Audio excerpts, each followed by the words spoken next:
បាទជំរាបសួរបងប្អូនពីមួយថ្ងៃទៅមួយថ្ងៃចេះតែរំលងទៅមុខឯណាបងប្អូន អញ្ចឹងពេលវេលាអត់ចាំយើងទេពេលវេលាចេះតែទៅមុខតាវចោលយើងហើយ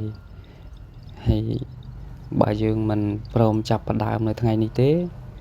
លទ្ធផលក៏វាអត់ទទួលបានដែរបងប្អូនតោះតែយើងចាប់ផ្ដើមថ្ងៃនេះទើបលទ្ធផលវាទទួលបាននៅថ្ងៃមុខយ៉ាងហោចណាស់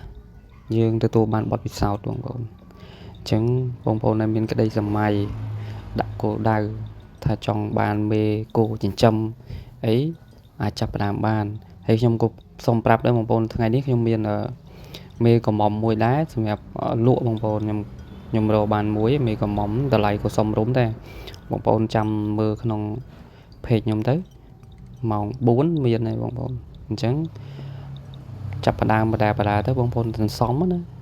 បើយើងមិនសន្សំមិនចាប់ផ្ដើមទេ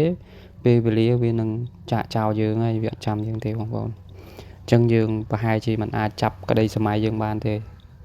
បើចង់ចាប់ក្តីសម័យបានលុះត្រាតែបងប្អូនហ៊ានចាប់ផ្ដើមតែហ៊ានចាប់ផ្ដើមគឺនឹងហ៊ានទទួលបានលទ្ធផលហើយបងប្អូនអញ្ចឹងគិតហើយធ្វើទៅបងប្អូនកុំគិតចោលគិតហើយទុកចោលវាអត់បានផលទេបងប្អូនយ៉ាងហោចណាស់យើងទទួលបានបទពិសោធន៍ហើយបច្ចុប្បន្ននេះចំណែកបច្ចុប្បន្ននេះការចិញ្ចឹមគោក៏នៅមានកម្រិតដែរបងប្អូនមិនតាន់ជាអ្នកសម្បូរទូលំទូលាយប្រហែលទេអញ្ចឹងពូជខ្មែរយើងក៏ខ្សត់ដែរបងប្អូនអាចចាប់ផ្ដើមដាក់ពូជខ្មែរយើងឡើងវិញបងប្អូនពីច្រើនឥឡូវអត់សូវជួបទេច្រើនតែឡាយច្រើនតែកាត់អញ្ចឹងណាបងប្អូនដាក់ព្យាយាមដាក់ពូជខ្មែរយើងឡើងវិញវាច្រើនស្អាតបងប្អូនហើយតម្លៃក៏វាល្អដែរពូជខ្មែរយើងឥឡូវបងប្អូន